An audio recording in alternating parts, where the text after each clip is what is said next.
Hi viewer, welcome to the Family Hour here at Church of Uganda Family TV. It's a great joy to know that you are there following on us. Well, days are coming closer and closer. Christmas is on the doorway. Yes, we are looking forward to that very day. But thank you very much for keeping it Church of Uganda Family TV. And this is the Family Hour. My name is Clare Bwenje, the world's favorite host. We are here, of course, under the theme of parenting. And do not forget that this show comes to you in partnership with Life Ministry Uganda. Our topic tonight is raising children in a tradition setting. I know most of you have actually been looking forward to this topic. You have been asking me, when are we having a talk on this very topic? And definitely our guest to discuss this very topic is already here, and that is none other than Mr. Agaba Moses. He's very passionate on this, and I know we will have a lot to learn from him. Ladies and gentlemen watching right now, please join me welcome this great gentleman, and then he will also let us know who he is and everything about him. Thank you very much, and let's welcome him. You're most welcome, Mr. Agaba. Thank you, Claire. Happy to have you on the show. My pleasure. And it's very exciting that you are here to discuss this topic that the audience has really been asking for. So please say hello to them, and then thereafter we'll quickly dig into the topic. Hello, Family TV viewers and the family, everywhere you are, all over Uganda, all over the world. It's a pleasure to be here with you, and I pray that we shall learn a lot from each one of us. I know Madam Claire is so passionate about children. Been following her on the TV program, and it is a great honor also to be part of this. Maybe I have something to say and also to install in the children in the future. Maybe that's how we shall refer, or is to say, someone said this about our children, and maybe we learn from each other. We learn from the experience and how we are raised, how things have been moving as we grow. We are no longer children, but at least we passed in that stage. We at least can also flash back to how we are raised as children in our homes, and I'm so passionate to also share what experience I have. Wow, we are very happy to have you, and also happy to know that you are passionate about this. Well, quickly, I had you mention something about how we were raised and all that, and this should be really our starting point. Maybe would you please share with us how you were raised, of course, in this traditional setting?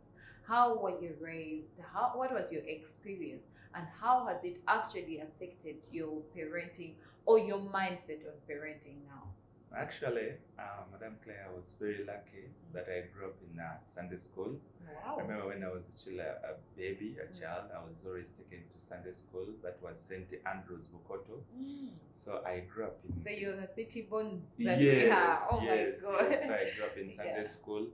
And there are things that I grew up seeing, especially in Sunday school. Unfortunately, my mom passed on, but she was a Muslim. And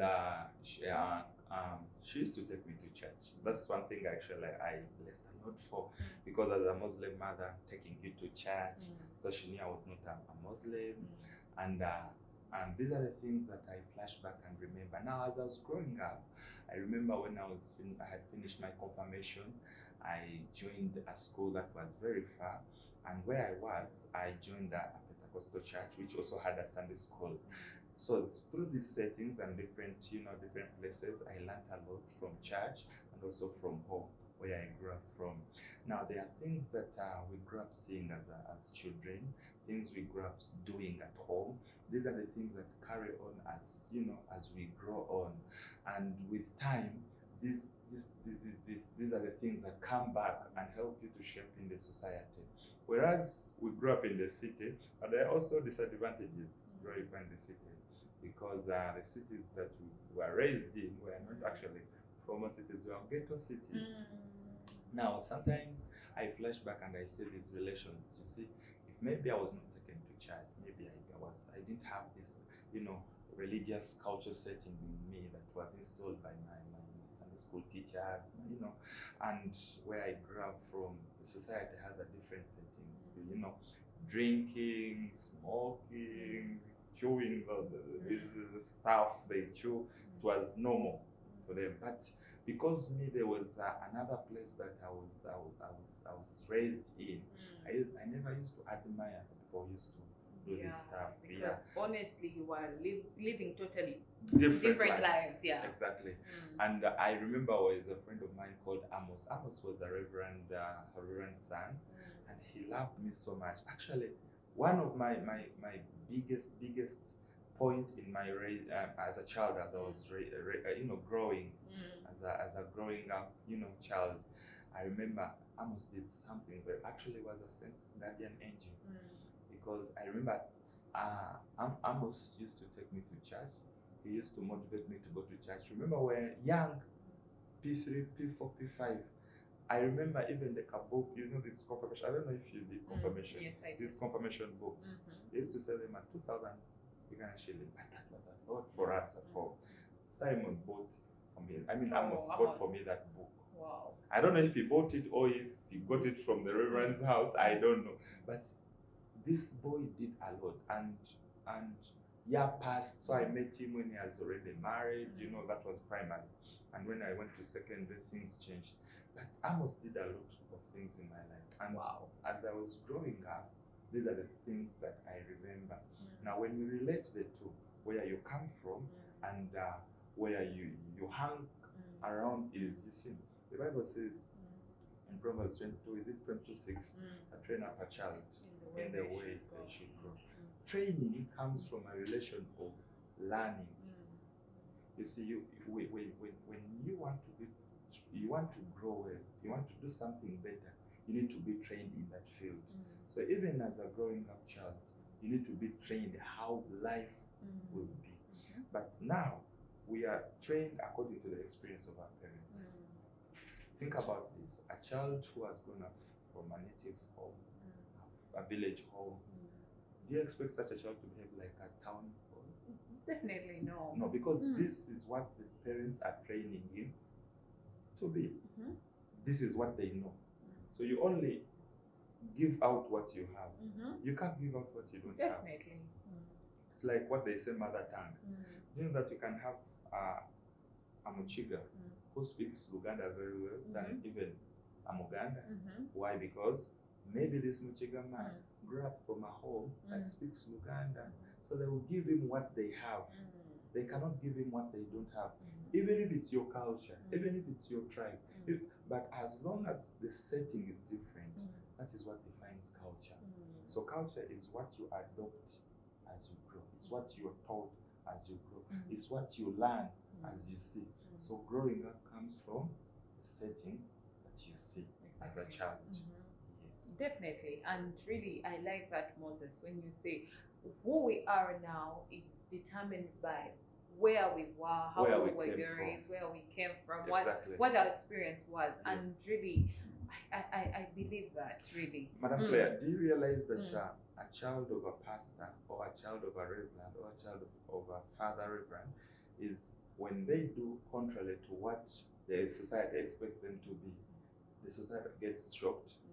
Like how? A reverend son or is daughter? In the bad drinking? Like how? Yeah. Because in the mindset, in your normal understanding, it's not relating. We expect you to behave the way your father behaves. We expect you to behave like way your mother behaves. So even when. But is that always the case, really? Exactly, because childhood begins at home. Before we blame the government, before we blame the society, how is your home? Do you really behave this way? Because before you blame this child for the bad behavior. No, like what I'm trying to bring up, Moses, is this. We've seen parents who do not drink, but then their children are drinking. Now that comes to the society. Yes. Where this child hangs up. They have those corners where they hang around. They have friends, peer pressure. Schools they go to, the friends they have at school, the friends they have at home, area, neighbors, the neighborhood. Sometimes children learn with what they see.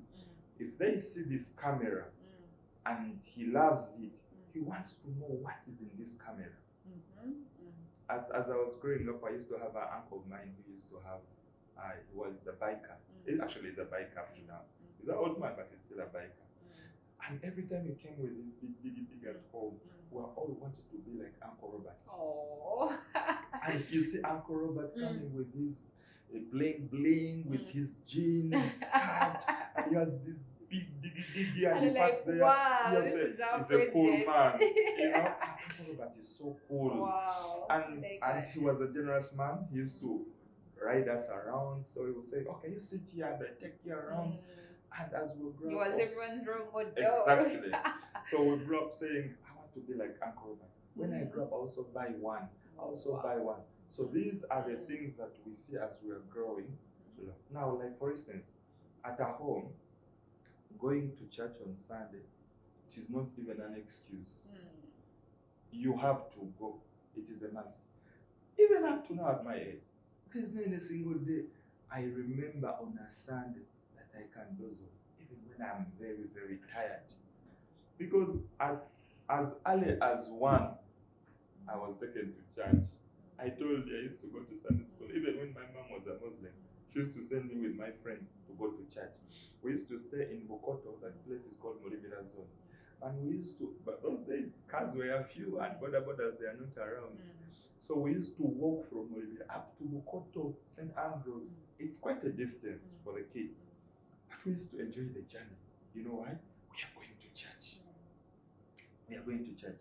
Now, how would you behave different from these kids you go with to church and you totally divert from them? It's not easy because this is the circle you be around with. This is your daily life. Going to church is normal, so you want to meet them. You want, guys, what is there on Sunday? They say, oh, by the way, we have Christmas. We used to call Christmas production. No, Christmas carols. Yeah. Carols. I don't know if you joined those Christmas carols when you were a kid. I remember we used to see them putting all those long garments, white, and the church is all decorated. I'm telling you, Christmas became Christmas. This Christmas is no longer Christmas. You know what? Christmas is seen in Acacia Mall. Christmas is seen on TV. For us, our Christmas was had the touch and we the didn't feel have of media. it. You would go and you this would song. entertain Actually, yourself. by the time you come out of Christmas carols, you're already in Christmas. Oh yeah. You're in Christmas, and that's why actually Christmas used to make a meaning. By now, it's no longer. Yeah. Even the kids, actually, the young kids, no longer understand these things. They no longer understand these things because the culture has totally changed. The culture has totally changed. So the setting that we grew up from determines so much what we become. Quite a lot. And I believe with you when you say that. It is.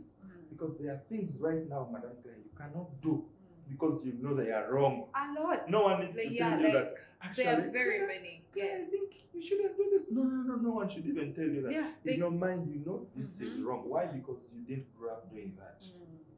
And there are very many. I remember when we were young, they used to tell us, don't urinate on the way as you're coming home. Don't eat on the way. Up to now, even when I'm very hungry, at least if I buy something, I find somewhere to sit and I eat. Because, I mean, how can we go in eating like that, you know? As if you have stolen the food, I mean. Exactly. But then there are also other kids who have grown up. No one talked to them about this. So eating on the way, it is very normal. It is very normal. There are kids who think that life is automatic. To some of us, life is not automatic. We are taught how to pray. Everything that you have, everything that you have achieved, you know, God has given it to me. And it is not automatic. So life is not automatic to some of us. You get my point? So as you grow up, you are not told that life is automatic. You are told, go to church and pray. You need a shoe? Ask God. You need books? Ask God. You need school fees? Ask God. And there is always that, mystery in you as a child. You go and you're like, but there is a big God somewhere that I can always run to. You get? That's why it's not easy to, a child who has been raised in a religious form, it's not easy for them to be depressed. Yes, sometimes they can be depressed, but it's not easy. Because at least they have someone to cry somewhere. Yes, exactly. Exactly. And even as we grow and we get married and we marry and all those things, how you behave home also is flashed back to how your home was. I have a friend of mine has 3 women, 3 do you know what he always tells me? I don't know. I don't know if you've heard these things. Mufaborugabe to wasa. Faborugabe it is okay. Paka wala evangelically went. That's bad. To him it's normal. For you, you think it is bad. For him, it is normal because his father had 7 women. From fellow, he has over 20 children from fellow women. This is what he grew up seeing his father doing. Yeah, and it's so for him actually, exactly, like for him having 3, the man is still even doing well. And I can imagine he's saying, actually, me, I'm better. I'm better. Like I've seen those that have 7. Some 7. women My have father 10. has 8. Wow, God have mercy. You get it? Yes. So now, a man who has grown up in a setting where you saw your mother struggling, you cannot beat a woman. You have compassion towards women. But a man who grew up seeing the father punching the mother in the house, one day he just wakes up and punches you. Yeah. Because, I mean, women are there to be beaten. You're right. So the culture that we grew up in has a bigger impact on our adult stage. Yeah. And really, thank you, Agaba, that you're bringing that out right now, because as people who are parenting young children, that is something that we should keep at the back of our minds. That the children we are raising right now, that the children that will be marrying in the future, bosses in the future. But then now our question is, how am I preparing them? Or what am I instilling in their lives for that future? Maybe as husbands, as parents.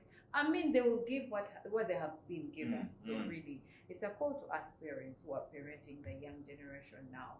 That is true. Yeah. And you see, Madam Claire, most of these parents right now, the life and the culture they are installing their children right now is not actually the life they were raised in. You hear them saying, tata wangealia kubanya bana. For us, we used to fetch water from a distance. For us, we used to wake up early morning to do the dishes, to clean the house before we go to school. But what is now happening? We have maids in our houses. We have tabs. The children, we have tabs. We have, all these modern settings. You see, that's how now modernity is also spoiling our society. I'm not saying being modern is bad. No, it's actually good, because I mean, these things we used to do them not because they were available. No, the resources were very far, so we used to go for them. Now, if you have the resources, that is a simple logic you can add on this, because if you know that waking up early in the morning and teaching this child, by the time you wake up in the morning, you need to brush your teeth, you need to wash your face, you need to shower, you need to see something. If something in the house can be done, let it be done. You're teaching this girl, you're teaching this boy that actually you are responsible. Being responsible, having a responsibility comes from being responsible. You cannot be responsible without a responsibility. Right now, you're responsible for hosting. That is your responsibility. Your job is to make sure that this program goes on well. Exactly, and you're also taking care of. Yes. That's it. You welcomed me very well. You gave me a good reception. We talked, as if we have met 10 years ago. Right now we are here talking. As if we met 20 years ago. I know. You get my point. Yes. So it is the responsibility of Mrs. Clare to make sure that this life that we are in right now has a good reception. So even the parents that we have, you realize that these parents, if you go to a home where now you find you're on watching TV, maybe you are eating, and then the boy comes and climbs your cake and grabs your bag and then says, your phone. and then the mother says, Muleke, Achali Ajakava. You see, yeah, he's just a child. It's just a child. What is this mother telling this boy? It's okay. There's a family I once visited, and sometime back, and the kids, I had put on a white shirt. I was as if I was continuing somewhere, and the kids made me dirty. They grabbed, and they were not kids by their babies. No, they were old.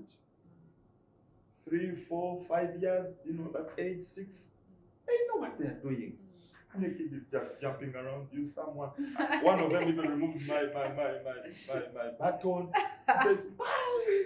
said, "What is this you are putting on?" Another one, "Give me your phone. Give me your phone." And she grabbed my phone. Can I see cartoons on your phone? They know where they are. Aye. These kids know these phones. Even she can get your phone as early as 5 as she is. She can get your phone and teach you even how to use your phone. Oh no. Goes on YouTube, put in search for those cartoons, those movies, and the mother is telling you, and then the kid finished my data.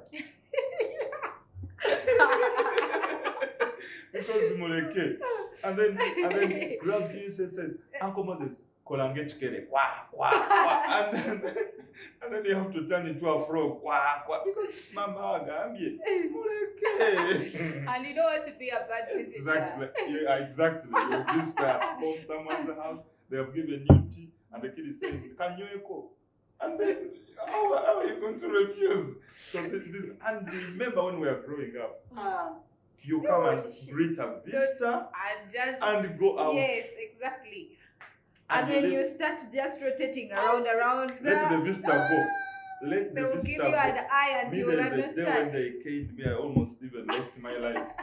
This is what happened. We are playing football on the roadside, and one of my friends hit that ball. These balls, these Vivera balls, where we used to, play with them, and they hit one of the lady she was actually very smart. Hit just on the leg here. And the kids, and the lady said, "Mwebanama, why are you playing on the road?" And one of my friends said, "Goracho itao." And they also said, "Atuleke na we." Oh my God. Munange. To make matters worse, she was a visitor at our home. Now, she reached home and just my mother that as I was coming, I met these kids playing football. And they hit me, Munange wano. And when I told them, I think you were praying for the ground to swallow you. No, I was not home that time. We were still playing football. And when I told them, the boys abused me. Guess what? Football ends. We have to go home. And as I reached our home, I see the shoes on there. So, those days having a visitor, it was visible. Because visitors were not a regular routine in our homes.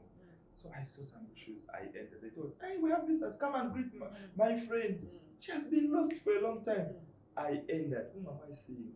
The lady. You froze. I said, "Hey, Rukia, she said, "Yeah. These are the kids I was telling you about." Says, "Hey, okay." Things were normal. It was a heavy word, by the way. But as me, deep as it was. I just sat outside and I know today it is Al Qaeda and America. I know, for sure. As the visitor went out of the house like this, World War III. They told us, "Okay, you can get 2 sticks, each one of you. Good ones, you know which are good." Clare, they caned us. I don't remember any single day I've ever responded to a stranger in my life. That was a lesson. A big one. And you say, these days they don't beat children. Spare a child? Spoiled. These days, beating a child, even at school, parents go and quarrel with teachers. For us, our teachers used to cane us. How do you come late to school?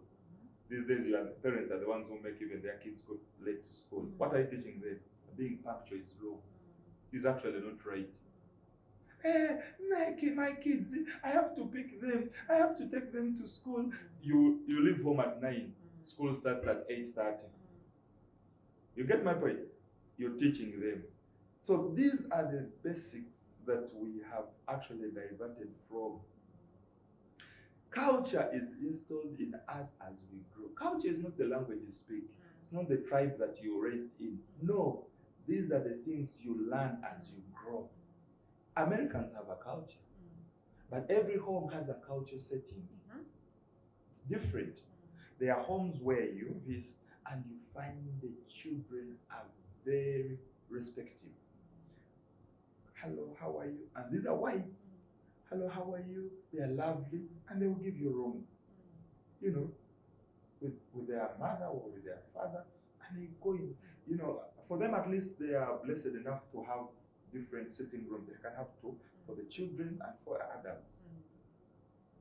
But we also have to think otherwise, because even if you don't have these resources, you can also accommodate and know, yes, as we are growing up, we used to know that after greeting your visitors, the visitors at your home, maybe if they sent you for a soda or juice, you go and you leave the home. Maybe you go outside and do other things, play, you know, do other things. But right now, a kid remains there and claims you. What couples are these parents even judging? They are judging things of 18 plus, PG. The child is there. They are listening. They are learning. They are learning. What TVs are they watching? What TVs are they watching? We have family TV. It's a home setting TV. But you find them in other TV stations. I used to hear, there is a program I used to hear some time back. I visited one of my relatives, and I found the children know the program very well. I told her, you are losing it. You are losing it. Wow, thank you, Agaba. I think I'll get back to you after the short break. Please, Okay. you're doing so well. Okay, Wow, thank you, viewer, for loving it and keeping it Church of Uganda. We take a quick break. Please don't change the station. We are returning in just a bit.